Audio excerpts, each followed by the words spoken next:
Hi, I'm Alan, and I'm in the studio today with the ST500 handheld video stabilizer from Revo. The Revo ST500 handheld video stabilizer is a great tool for compact cameras, smartphones, GoPros, small camcorders, and small DSLRs. The ST500 is a handheld camera support device designed for shooting smooth, shake-free video. Once mastered, camera operators can use the ST500 to create fluid, floating camera movements, even while walking or running. The ST500 employs a ball-joint gimbal, which isolates the camera from incidental twisting and wobbling motions. Proper balance can be adjusted using the 3-piece Counterweight Set, which attaches via a sliding bracket. In addition, a circular bubble level helps users fine-tune their adjustments. The foam-padded handle supports one-handed operation, although two hands are recommended for optimal control.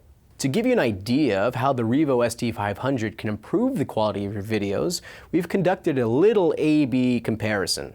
The footage on the left side of the screen was shot by our camera operator who was holding a GoPro Hero in his hand. Notice the shaky quality of the video. On the right side of the screen, our camera operator is using the ST500 from Revo and the same GoPro camera. The difference is plain to see. If it's your first time using this type of stabilizer, you will notice it's not a magic device.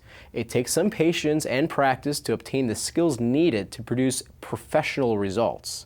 First, you will need to balance your camera on the Revo ST500. This can be frustrating for first-time users, so we're going to go over a few easy steps to get you going. Correct balance is responsible for the floating quality found in videos that are shot using stabilizers. Without proper balance, you just can't use this tool. Start by mounting your camera on the top of the ST500 using the fixed mounting screw. I'd recommend a fairly centered position for lightweight cameras and a rear mounting position for heavier cameras. Remember, if your camera rig weighs more than 2.2 pounds, it will be impossible to properly balance on the ST500. If you hold the stabilizer's handle, you should immediately notice that your camera wants to tip over. This is happening because we have yet to add any counterweight to the rig, and the center of gravity is way above the gimbal, which is the ball joint at the top of the handle that we're trying to balance upon.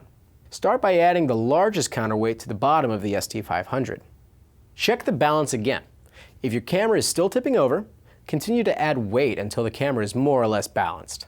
When the balance is close, you can fine-tune the ST500 by loosening the camera mounting screw and moving the camera forward or backward as needed.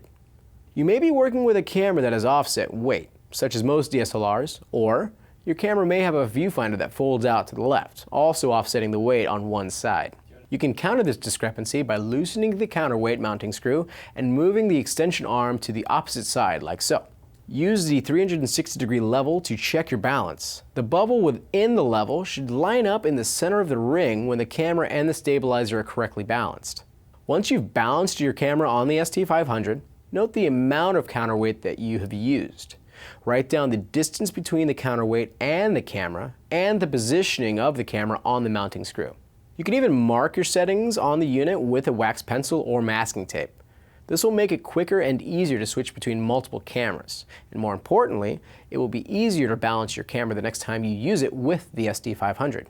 Now that you have balanced your camera, it's time to start practicing. There are two ways to hold the ST500.